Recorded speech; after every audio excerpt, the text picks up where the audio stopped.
Good evening. This is Mae Brussell. This is broadcast number 741, February the 17th, 1986. The program is titled World Watchers. It is a 1-hour analysis, printed sheet, not the transcript of the broadcast, but the bibliography for the sources of information right to me, sent a self-addressed stamped envelope to P.O. Box 22511, Carmel 93923. I talk very rapidly. I assume that my long listeners know the names I'm talking about. For new listeners, I don't expect you to remember the names, but you can look up the sources of information and check them out. And I suggest that you do that. And if you have any questions about them, after you've done that, tape these broadcasts off the air, because as I say, they go very fast. Play them back again over and over.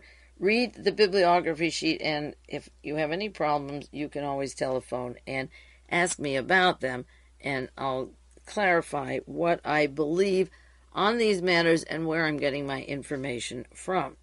Now, my concern and reason for studying all this material was that when President John Kennedy was murdered November 22nd, 1963, I was afraid that we had a military coup in this country, and I believe now, and always did, that this is in fact what happened, and the CIA had a history of effecting coups. Their first was unsuccessful in Albania.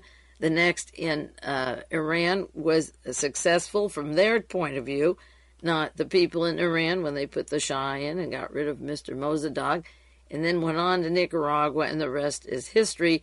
You can read books such as Endless Enemies and see what the CIA has done. Jonathan Whitney wrote it. Okay.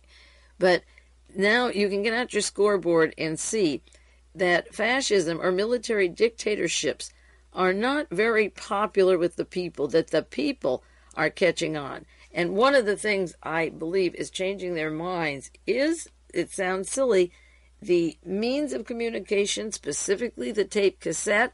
A friend of mine traveled to Africa and Central America, China, the Soviet Union in the 70s, early 70s, and told me, put your material on cassette. It travels. They have cheap Japanese little machines, even on the backs of camels, he told me.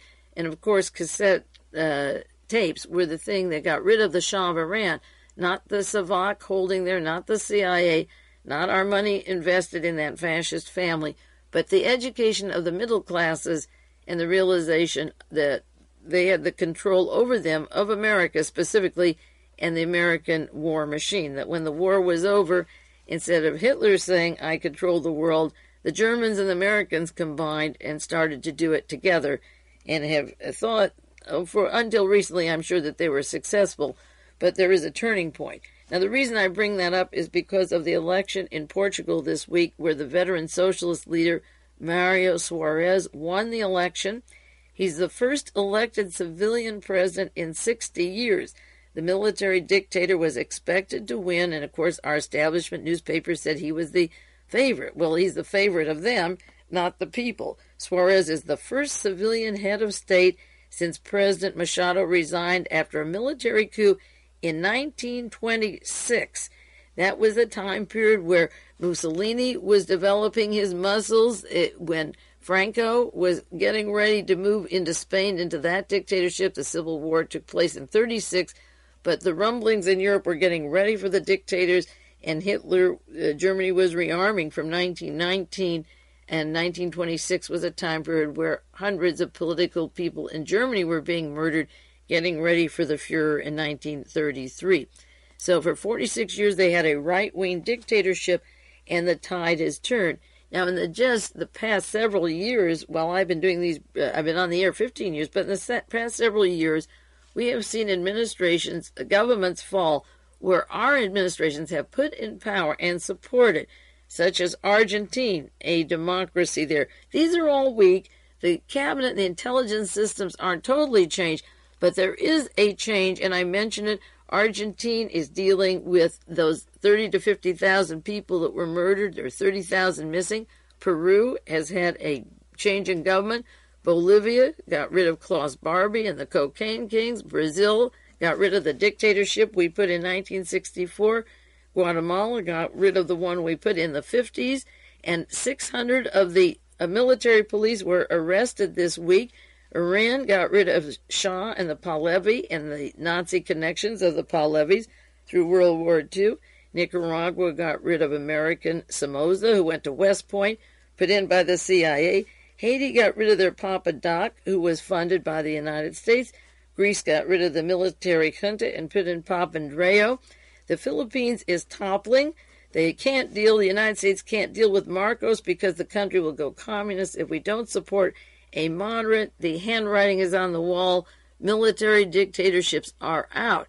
Now, this is quite a victory, and for those dumpkins that wouldn't vote in this last election or the election before or the one before that, who go for the Libertarian Party, for the splinter groups, the Peace and Freedom, and splinter off instead of all uniting to get rid of Richard Nixon or Ronald Reagan, soon in this country the people will have to unite and get rid of our military dictatorships. The Philippines is on the way out. The election in France is in March. We'll see what Mr. Mitterrand can do or how he can hold his own. Just recently it came out that the AFL-CIO was pouring money to the right wing through Mr. Brown, the same group that put in the organized crime and mafia to hold down the leftists of the organizers and went with the Nazis and the fascists after World War II. They've been exposed, the CIA pouring money there. The dictatorships that haven't been overthrown, the most notorious, are the United States with warmonger Ronald Reagan representing everything that the Defense Department wants, and the incorporated powers that be that came from Germany after World War II, working with the Defense Department and the Eastern European disposed who want a war to get back their territory. Taiwan and the Chang family hold on pretty tight. South Korea is having demonstrations. Their people are protesting. They have surrounded the candidate who would run against the president again, who went back to Korea. He's literally locked up again. So that's getting very shaky. Saudi Arabia has a feudal family. It's not a military dictatorship. And Chile has Pinochet, who we put into power.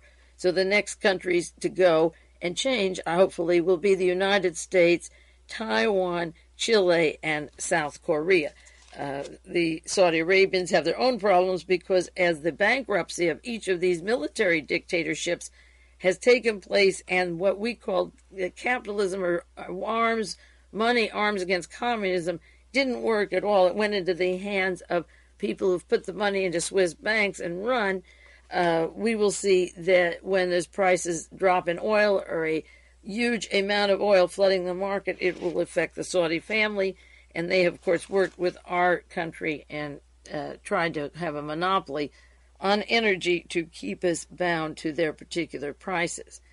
Now, Ronald Reagan's speech, the State of the Union, that I just briefly want to mention, and most of this program and next week's is going to be on the State of the Union Part 3. There were 3 areas of his speech that were terribly important. Forget the family, the schools, the prayer in school, the abortion position, and all the usual blah-blahs. His speech is like a code. It took months to write. It was written between the summer and when he gave it in February, supposedly January 28th, but moved up 1 week. And that was important to illustrate how intense the speech really was by the contents and what he presented the next day in the budget package. But the speech emphasized, for me, 3 things. Weapons, Star Wars, Space Shuttle, the warfare state comes first. He allowed himself the luxury of 1 week timing before the hard knocks of where your money was going to go or your debts are going. And by having the space shuttle take off and then explode, his speech on humanizing space to give him the luxury of separating her from the warfare contracts and desires, crunch them closer together. He wanted to talk about American family, but 50% of the American family is broken, and he will tighten the domestic budget, of course. So weapons, Star Wars, and weapon contracts. If you need the statistics, I can cite them, but the articles are outrageous and they're charted very well, particularly in papers like the Washington Post and the New York Times. Now, the second thing Reagan wanted, and he brought up in his speech, had the same disguise as the teacher in space for humanizing space while it is going 100% for warfare. He wants to tell you that someday you can have a 2-hour ride to Tokyo. The president is a travel broker at this point. What he didn't tell you, but which was exposed, of course, was that the hypersonic transport is almost totally a military weapon. He wants Congress, our representatives, to spend $500 million within the next 3 years just to study that war machine that the Pentagon thinks it needs. Then he wants between $2 billion and $3 billion to test that weapon because the Air Force and the Pentagon want faster fighter airplanes, and that's what it's about. If you wondered why he wanted you to get to Tokyo in 2 hours, you can't even afford to get across town to the theater and back and be mugged besides. So forget his desire to give you a quick trip or a quick fix. He wants you to pay for this because the Pentagon wants it. So the Star Wars and the weapons was biggest part of the budget hunk that is going to the warfare machine and was close to the heart of his speech of what he really thinks about us. The hypersonic transport was the second part, and the third part of Reagan's speech about AIDS. Those three things are very significant. This disease could be killing 1/3 of the population in 25 years. It's a sleeper because it's dormant for so long. It can be a weapon, a use of genocide, a weapon of hysteria, and it has moved now. The contracts for AIDS go to the Pentagon and the Defense Department, and the same people who have an arsenal of biological and chemical warfare tests, including those in agriculture, such as Dr. Lawrence Layton, remember of Jonestown, whose wife helped fund Jim Jones. He was in charge of the Dugway, Utah, the testing there, and biological chemical warfare, and then he went into the agricultural department in California. Reagan talks about the family. He's talking about the heterosexual family. AIDS hits the homosexual. It also can affect the blacks, who have many broken families, the Chicano and Mexican, who have too many in the family, the gays, the artists, writers, dancers, the non-establishment that Ronald Reagan hates so much. So three items of his budget and his speech, coming one day apart, stand out. Now, 3 events are taking place simultaneously in the news that are very important. The most important events, I believe, are 1, the escalation of the weapon contracts. The meeting with Mr. Gorbachev is a total fraud. We are heading directly for World War III. Second, the Advanced Genetic Scientists, the company that says on their brochures and articles, we're located in Oakland. They are a company whose money comes from Sweden, from Belgium, with scientists from Germany, money from Roman Haas. 1/4 of it is from Roman Haas, which is directly linked to IG Farben and the European Combine, who want to test for the first time in the world, first time anywhere in the world, live altered genetic bacteria in frost-free Monterey County, where it could affect the immune system of the weak, the elderly, the workers, if they're weak, and they are 100% Mexican Americans, who could contact systems that would affect them 4 to 5 years from now. They could work hard and drop dead, and it would affect the weak ones.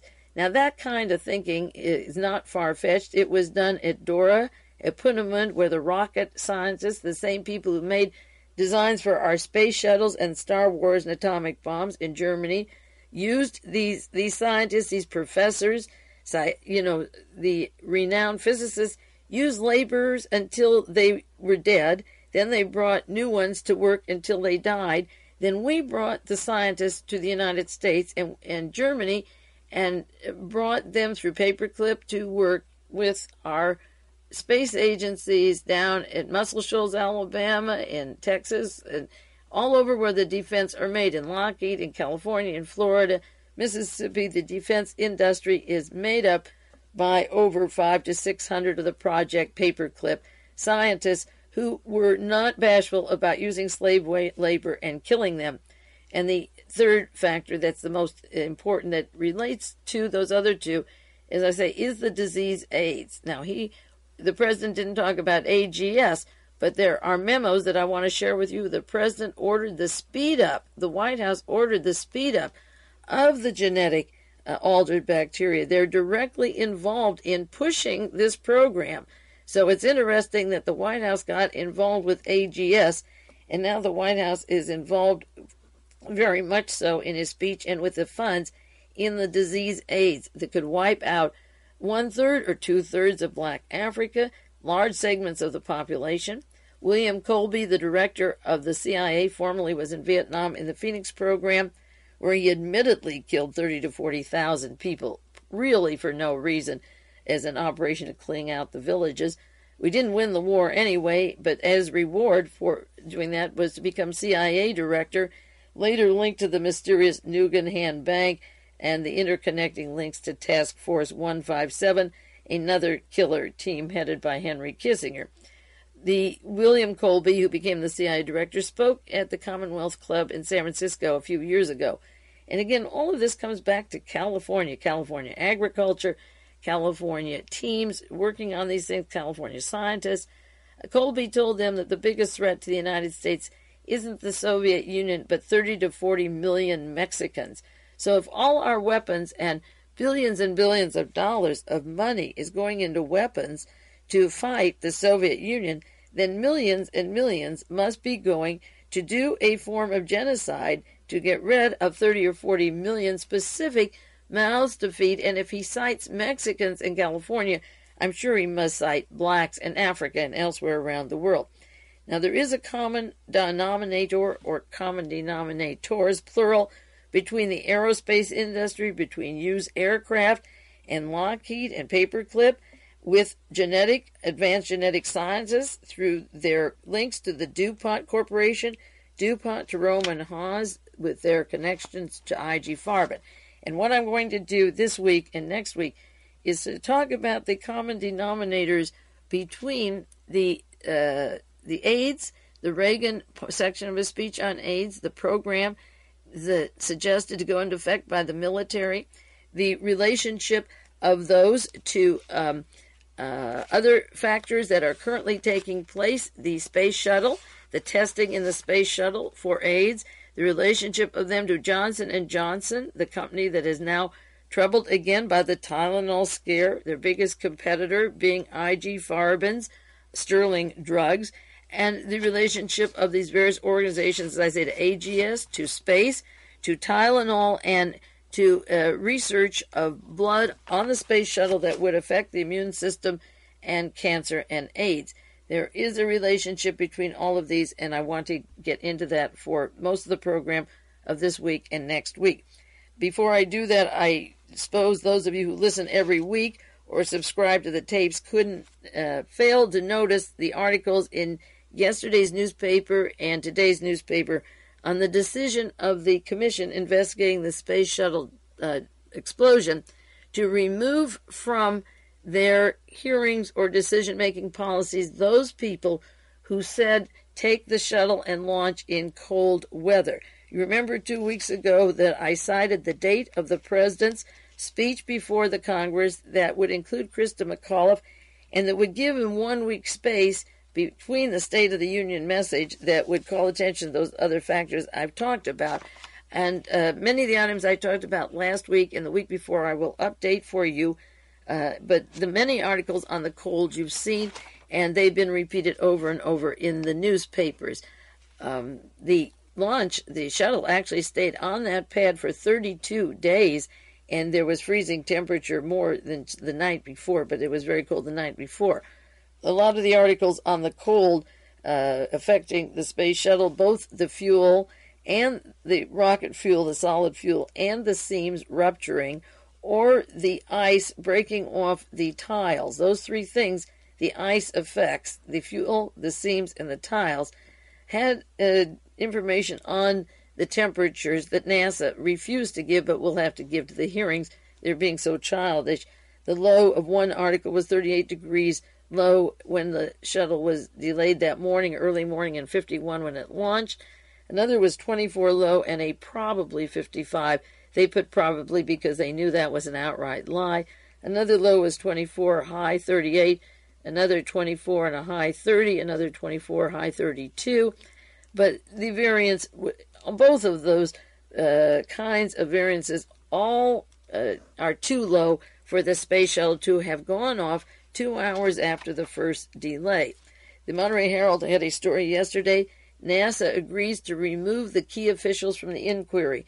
And I won't do too much of that because that's a national story, and I'm sure most of you have seen it.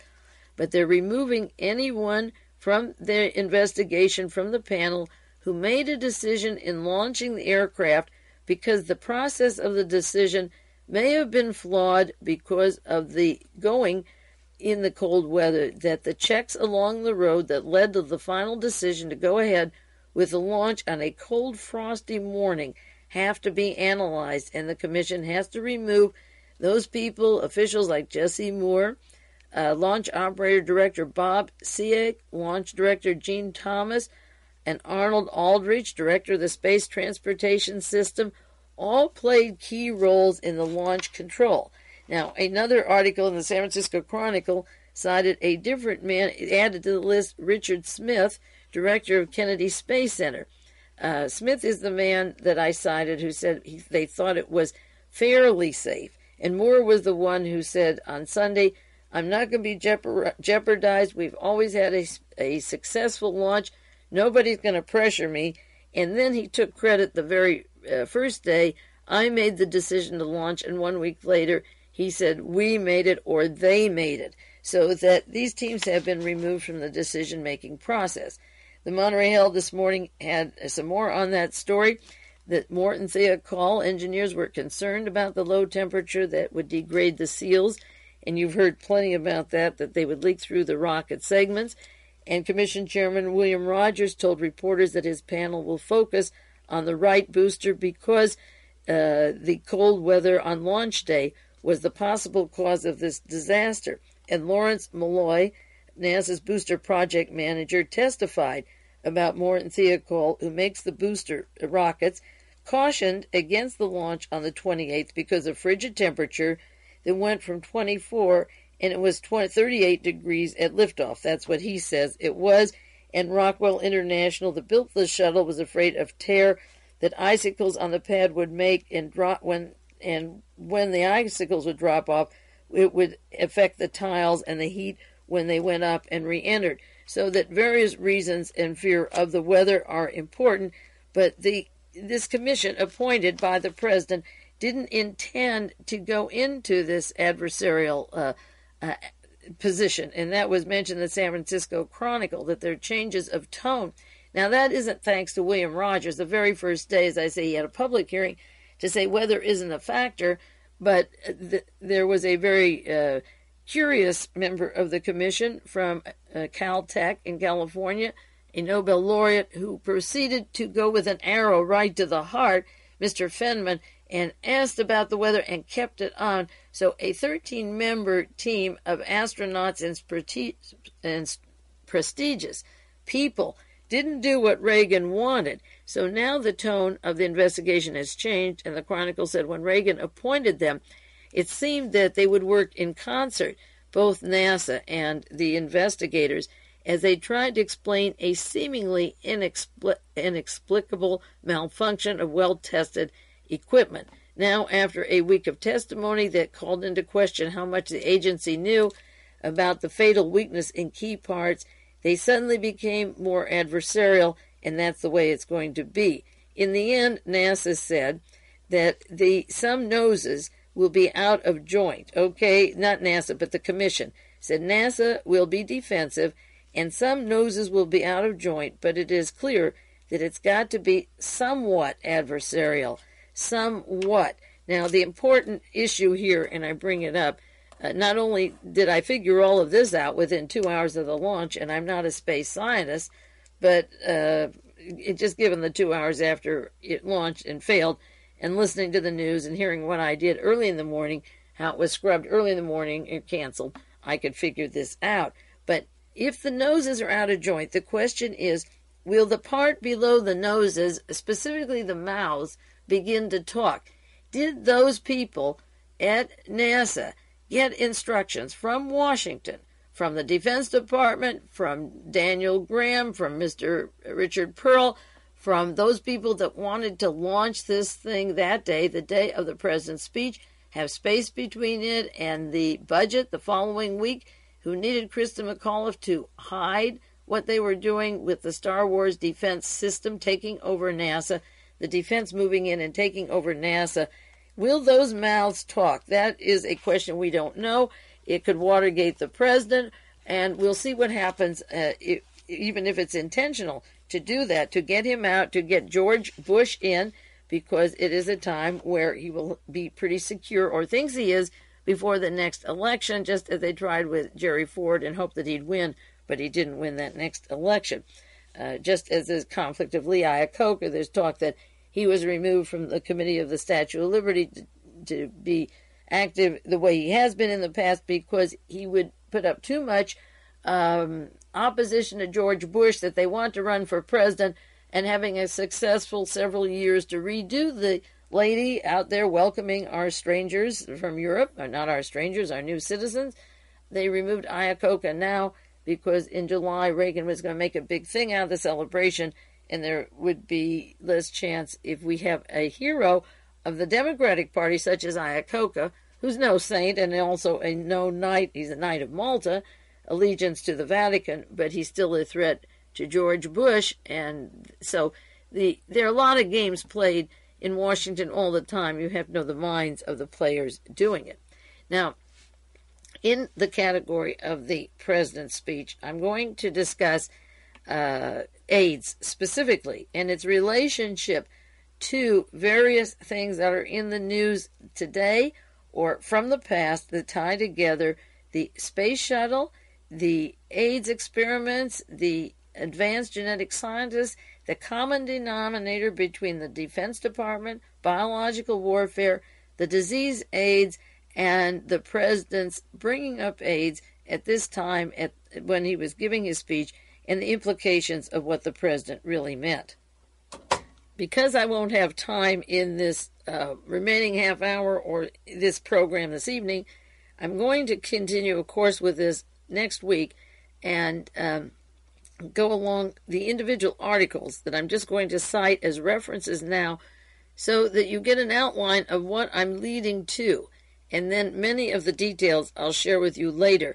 I think it's more important right now to get an overview of what I'm trying to say, because it isn't very easy to understand if it is the first time you're thinking or hearing about it, but it's easy to understand as individual problems or articles, and I want to whip them up as a fabric or a cloth that is coming together at this time, which is the ultimate extension of fascism, which is specifically ready for the next war and genocide of mass populations through a specific disease, and the involvement of the very people making the war being involved in the disease in particular, not being removed from the disease. So I'm going to cite certain articles or events, run them through for you, and maybe just take one specific article to dwell on if I have enough time, and I hope I have time for that.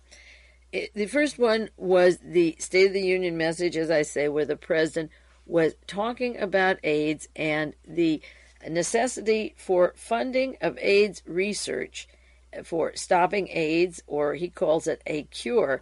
The cure, in his mind, is to isolate, I'm sure, the people who have it, not necessarily to get rid of the disease as quickly as to remove those people and begin thinking of removing masses of population as a threat to our security and other people's security. So the State of the Union message was the first item of AIDS that caught my interest at this time, although there has been Pentagon millions put aside for AIDS earlier. The second is an article in the San Francisco Chronicle, February the 9th. It's called Drastic Measures, and it has to do with AIDS. The title of the article is Drastic Measures in a Disputed AIDS Study. Now, what's so scary about this article, and I'm going to share it with you, is the money coming from the Pentagon and from Fort Detrick, Maryland, and from Stanford Research, the very areas that are very close to Ronald Reagan here in California, and that have to do with chemical, biological warfare. This is a horrendous long article. The third is the expose that I had on World Watchers 2 or 3 years ago of the plans at Fort Detrick, Maryland, the same place that would be working in this other chemical biological warfare group, trying to get rid of the elderly and the debilitated by spreading viruses, again, in the Bay Area in San Francisco, which has a large AIDS amount of AIDS right now in homosexual population. And along with that, refer again to the book, The Higher Form of Killing, published in 1984 or 85, on the Pentagon's intentions to create a bacteria that would affect the immune system out of, again, Fort Detrick, Maryland.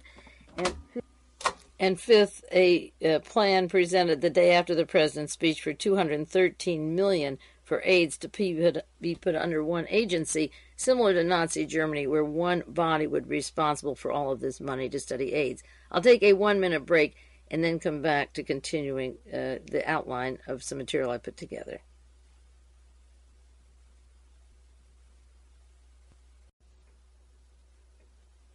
This is Mae Brussell. It is part 2 of a program titled World Watchers. In case you picked it up in the middle, I always wonder what you think if you're hearing it and you don't know who's talking and what they're saying. It's side 2 of broadcast number 741. Now, the second category of articles of interest to me this week go under the grant from the HUGHES Medical Institute, where the money is going and what it is for. February the 3rd, 1986, just 2 days before the President's Day of the Union message on AIDS as a topic of importance or interest to him, the article went in to say how the HUGHES medical money would be distributed.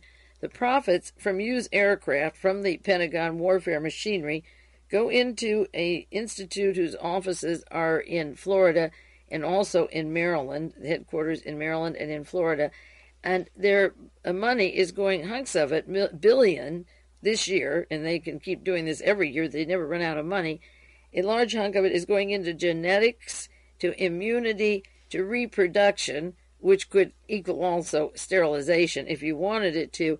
And the role of DuPont Corporation to the HUGHES Medical Institute and the distribution of money to Baylor in Texas and Boston, Massachusetts, and Stanford in particular, because of Stanford's relationship to that very dangerous article on AIDS that was in the newspaper last week. The relationship of DuPont to HUGHES Medical Institute and the money going to Stanford and to those institutions that would get Pentagon money, and this is equal to Defense Department money or biological warfare, getting this extra to these front organizations to work along the project that the president has stated as a situation that needs his attention, and be careful when he gives it attention.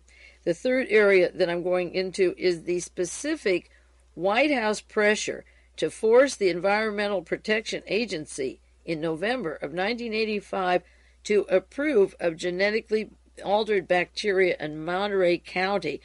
Why would the White House specifically be pushing the EPA? And I'll cite the articles on that for you. And this top priority of AIDS that the Defense Department will be working on is interesting, but the live genetically altered bacteria with a specific gene removed affects the immune system by their own admission if you're weak or sick or have cancer or other diseases. And also, as far as AGS, they cite themselves in their brochure as an Oakland company, and they, in articles in the newspaper, they say they're a small Oakland company. Actually, Robert Naylor, who I talked about before on World Watchers, worked a long time as a DuPont researcher. He's currently at Rome and Haas. Rome and Haas were partners with DuPont, IG Farben, with Hitler's Germany. Mr. Rome is German. Mr. Haas is from Philadelphia, and they combined literally trading with the enemy and working and assisting for the transition of Hitler after he won the war to continue their profits. Mr. Naylor, if not more, is a common denominator between Rome and Haas and DuPont, and now on the board of AGS. And Mr. Adams, the founder of the company, came from, in 1969, he founded AGS. He came from the offices of Sullivan and Cromwell, the company that had Alan Dulles and John Foster Dulles, who obtained from IG Farben 34 million assets that drove the youth of this country crazy, part of Operation Chaos, chemical experimentation, biological warfare. Adams came from the offices of Sullivan and Cromwell to form this company. Mr. Thomas Diot is from Princeton and Roman Haas. Mr. Paul Maliga is from Hungary. The money coming into AGS, they call themselves an Oakland company, 25% comes from Roman Haas, which is a multi-billion corporation that I've barely touched upon. The other money comes from Sweden, interestingly enough, and from Belgium. Now you have to, and Canada. The Europeans are bringing to the United States, specifically Monterey County, with the pressure of the White House, from Europe to put genetically altered bacteria into no other place but first Monterey County. It doesn't make sense. The company said they lost $6 million last year. They hope to make $200 million or more from getting this thing moving along.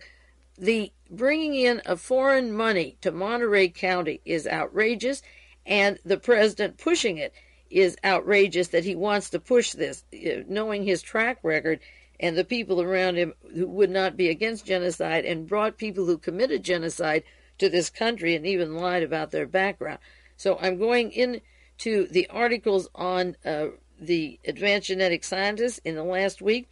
There was one in yesterday's paper in the Monterey Herald called No Strawberry Fields Forever, and it tells how this company, AGS, has spent $20 million so far on this test, and they're going to put it in a frost-free area.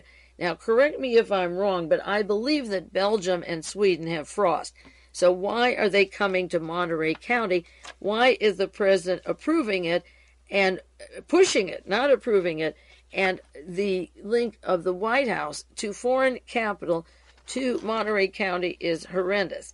Now, the next category, along with that, the president pushing the AIDS in his speech, the Hughes DuPont connections and Stanford to the AIDS speech, and the intent that they're going to use military money and what they're going to do with it, the White House pressure for AGS and it being a foreign and a German-American corporation and Swedish and Belgium with no idea of who has the buckaroos behind this or their intent.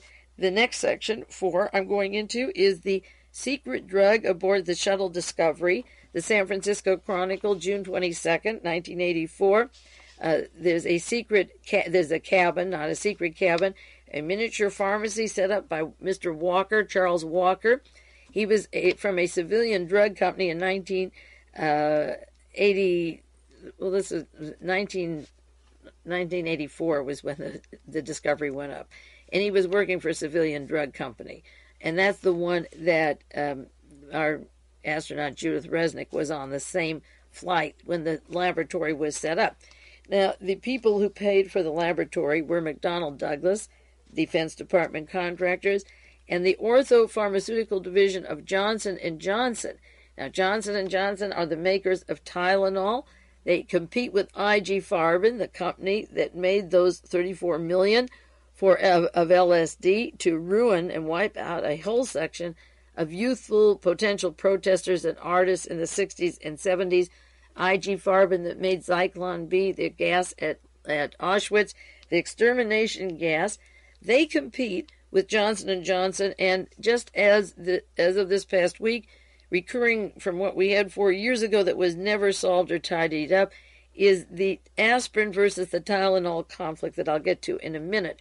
So maybe there's somebody trying to push Johnson & Johnson out of the space project, but millions would be involved in this project, and they were working in space on interferon, the immune serum, as part of their projects. This came out in 1984.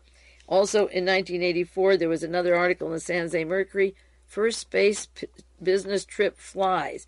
You see, Krista McAuliffe wasn't the first civilian in space. There were a lot of them from Germany, Taiwan, Saudi Arabia, laboratories, and Charles Walker worked out of McDonnell Douglas in St. Louis and Johnson & Johnson from New Jersey.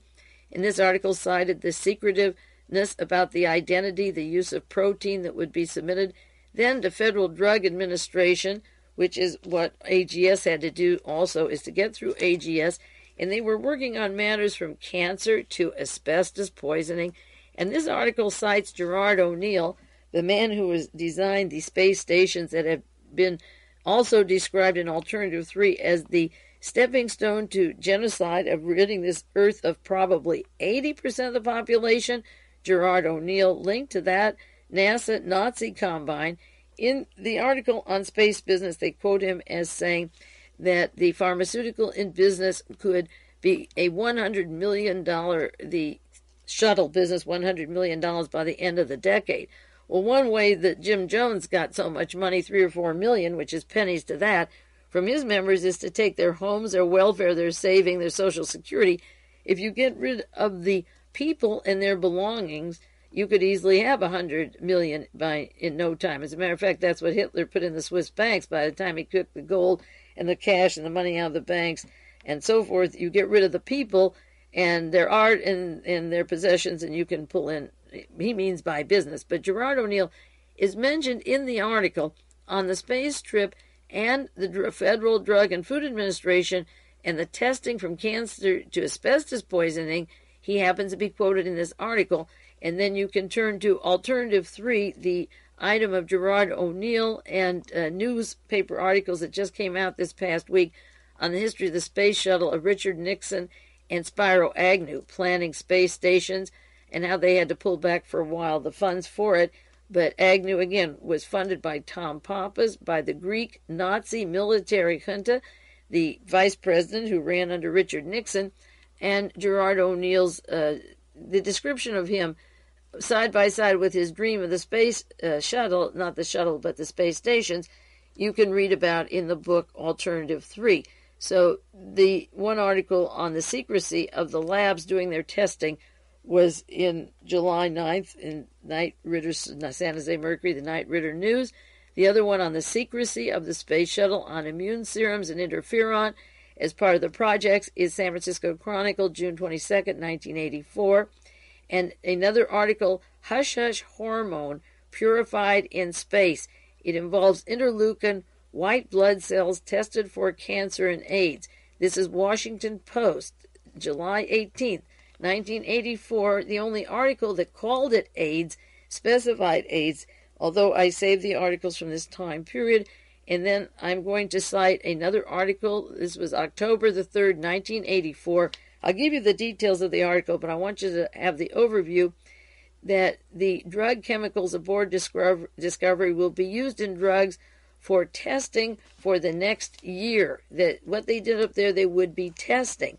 Now, Ronald Reagan's primary goal was to get California, the Environmental Protection Agency, to approve the tests in Monterey County or elsewhere for these genetically altered bacteria, and I'll cite the references on that. So the EPA was to approve this with pressure from the White House. The second point is that Stanford Research and the military would be mass testing for AIDS, which came out in February 9th, 1986, and the shuttle Discovery was working on the immune system, on AIDS, on viruses that would be tested a year later, and this was in July 1984. And then an article about Judith Resnick, the astronaut who went down on the spaceship Challenger that goes under the testing in space. Resnick worked 1974 to 1977 as a biomedical engineer and staff fellow in the Laboratory of Neurophysiology at National Institute of Health in Bethesda, Maryland. The LA Times, this is from the Daily Messenger, the LA Times, September the 3rd, 1985, last year, said that one of the primary goals of the shuttle, spaceship shuttle, was the putting businesses into space, the economic reality, and one of the realities was the drugs and testing done by Johnson & Johnson and Douglas at the same time, McDonnell Douglas. And Judith Resnick was a chemist, helping at the time where they were doing separations of hormones and proteins on that particular trip. She was part of that trip, cited LA Times, as October the 3rd, 1985. Now, finally, the next point I want to make, which has to do with all of this, has to do with Johnson & Johnson up in space working on testing these particular drugs or whatever they're doing that do affect the immune system. Now, this past week, February the 11th, 1986, was an article, Tainted Tylenol Linked to New York Death. The same day, February the 11th, 1986, Johnson & Johnson stock falls in reaction to new Tylenol scare. Stock market dropped Johnson & Johnson. The third point is that February the 13th, 1986, 2 days later, there was an article, Sterling Drug, and that Sterling Drug is IG Farben, the ones that make the aspirin, the ones that made the $34 million for Allen Dulles and the CIA, the firm that was represented by Sullivan and Cromwell, whose attorney went off to form AGS in California. If you need to know any more about AGS, Sterling Drug, according to Wall Street Journal, a net loss. They lost money last year, but that's Bayer aspirin. But Johnson & Johnson had a profit of 19%. So in February of 86, Johnson & Johnson, making their Tylenol and working with the space program, was ahead of Sterling Drug. But as the murder and the scares of the Tylenol came, the stock was supposed to and did drop of Johnson & Johnson. Now, an article February 15th, 1986, it was in the Associated Press and UPI, San Francisco Chronicle, said Tylenol hysteria blamed on TV. Rather than mention alternatives of Tylenol, such as liquid that they manufacture or the solid pills as against the capsules, the president of Johnson & Johnson, or the head spokesman for it, said that New York stations were saying on television and radio to the customers, switch your brands. Don't buy Tylenol. Well, the best known brand other than Tylenol is still aspirin, but they were losing. And I remind you again that Daniel D. Adams, the chief executive of AGS, of this international combine of Roman Haas, of IG Farben and DuPont, an attorney for Sullivan and Cromwell that made the $34 million that affected, particularly on the West Coast, the rock singers, the musicians, the acid, that affected more here, but all over the country. He worked with Sullivan and Cromwell and representing, the Dulles' offices, Secretary of State and Director of the CIA, John Foster Dulles and Allen Dulles of the Warren Commission, who covered up the coup in 1963 of the murder of John Kennedy. He said to the Warren Commission, you give me all the evidence of a conspiracy and I'll handle that.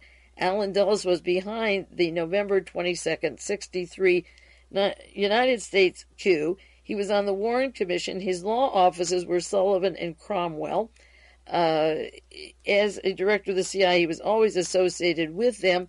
They sent a man to California, to Oakland, to set up the AGS as a sister or a baby, where the multinationals were the front, and this is where the live altered genetic bacteria is supposed to be tested.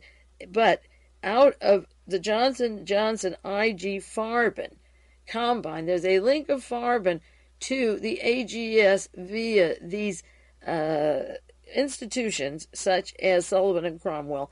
It isn't separated, so that the attack against Johnson & Johnson, I believe, is orchestrated. I did a lot of broadcasts on the conspiracy behind the trying to get Johnson & Johnson's Tylenol off the market, and the international implications, the Chicago bank implications, the stockbroker, and the real far-reaching implications of that.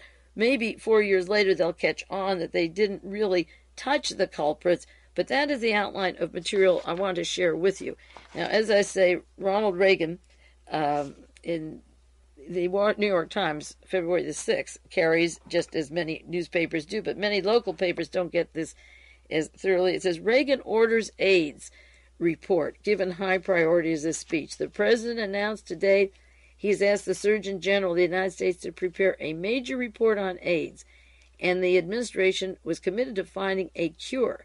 One of the highest public health priorities is to continue finding the cure, he said, and we're going to continue to develop and use vaccines, to test vaccines, and we're going to focus on the prevention. Now, the prevention has to do with the isolation. The prevention of it means separating several segments of our population, local and worldwide. Now, to get to this article, which is so important, as I say, many of you haven't seen it, and if you write to me and send a self-addressed stamped envelope, I'll copy it for you. It's from the San Francisco Examiner, Sunday, February the 9th, and this is 4 days after Reagan is wanting to find not only a vaccine to cure it, but to prevent getting it.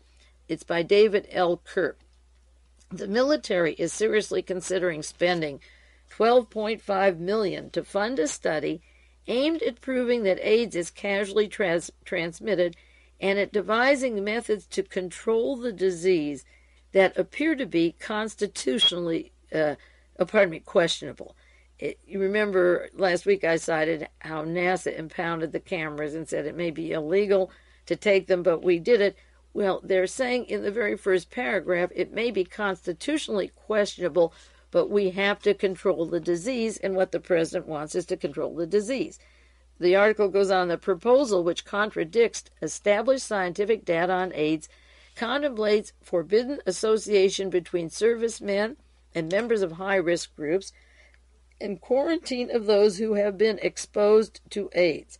Extreme public health measures may be necessary, says the proposal by San Francisco-based scientists seeking funding for the study. Remember, San Francisco is where they tested the immune system on the elderly and sprayed the bacteria from the Bay into San Francisco.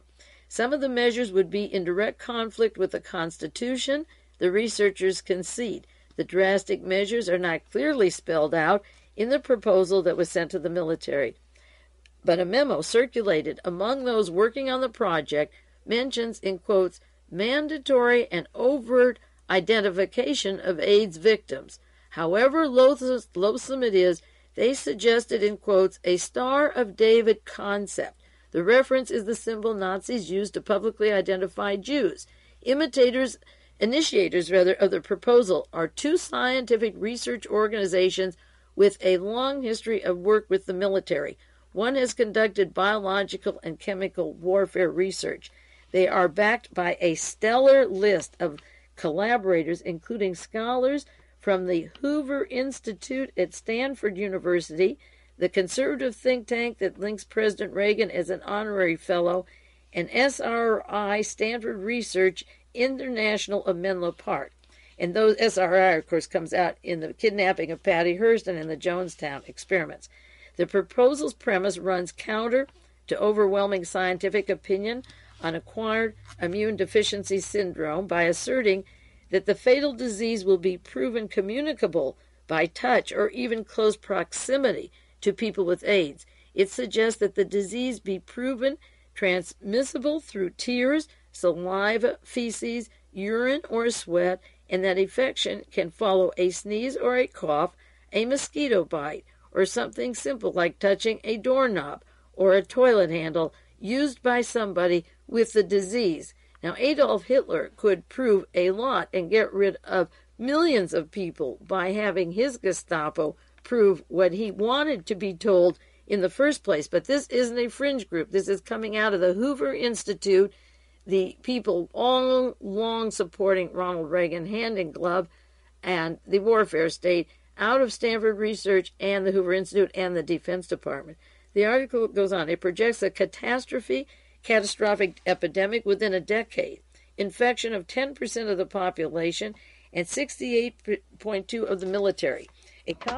This article goes on. A copy of the proposal marked confidential was obtained by the San Francisco Examiner by one of the authors.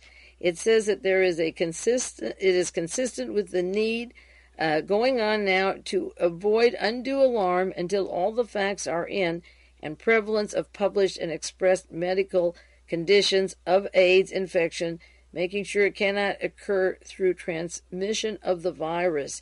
This paragraph or this sentence is very confusing, but that's the way it was written. It goes on, however, the non-medical public and the number of medical scientists are fearful that it may spread through various forms of casual contact. That some people tell you that it isn't spread that way, but non-medical public and a number of scientists are fearful that we're not being told the truth. Because it is a slow virus and the evidence of the incubation period is dosage related, illness becomes manifest later, many years later, after the causal infection occurs. It can therefore be argued that as cases result from low dosage casual contact, the conditions are not appearing on a widespread basis, so that many cases can surface in the years ahead. Both the premise and the research agenda of the proposal, which has passed an initial screening by the Army's Medical Research and Development Commission at Fort Detrick, Maryland, has drawn strong criticism from some health officials and researchers who are expertise on AIDS. The theory that casual contact AIDS infections could be dormant in the general public years before emerging as a full-blown illness is belied by blood tests that detect early exposure to the disease, researchers say, but that isn't going to stop them. They add that the studies of such tests in spreading outside the primary risk groups, such as homosexuals, men, and users of injected drugs, is a problem that should be delved into, the study of these tests on how you get AIDS. But the study does show that the disease, which attacks the body's immune system, is transmitted through intimate sexual contact with someone who carries the virus. But that is not what the group wants to hear at Stanford or the Defense Department. The initiators of this proposal are called AIMS, as against AIDS. AIMS, Advanced Investigation of Medical Science Group. We know what their aims are. The Institute for Cancer Research, which is housed in the Pacific Presbyterian Medical Center. Remember that, the Pacific Medical Center. The Advanced Investigation of Medical Science, that's one group, and the Cancer Research, Institute of Cancer Research, is the other group. Since 1962, the AIMS group, the Advanced Investigation of Medical Science group, has done classified work on biological and chemical warfare.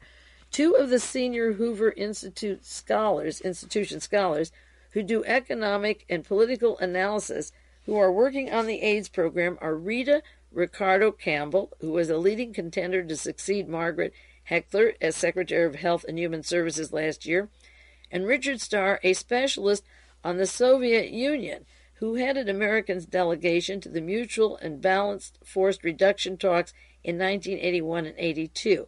Glenn Campbell, director of the Hoover Institute, and Ricardo Campbell's husband, denied the institution is formally involved with the project.